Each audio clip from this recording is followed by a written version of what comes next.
I সমান 5√2 sin 100 πt ampere. প্রবাহ মাত্রার আরএমএস মান কত?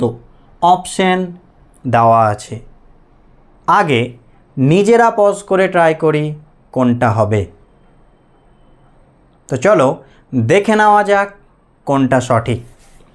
এই সমীকরণকে আমরা প্রবাহ মাত্রার এই সমীকরণের সাথে তুলনা করব। I সমান I0 sin ওমেগা টি এর সাথে আমরা তুলনা করব। তাহলে IRMS এর ফর্মুলা কি হয়? IRMS সমান হয় I0/√2। এটা হচ্ছে RMS এর ফর্মুলা। তো এখানে I0 কোনটা? এটা। তাহলে এখানে I0 কত আছে বলো? 5√2 বাই কত? √2।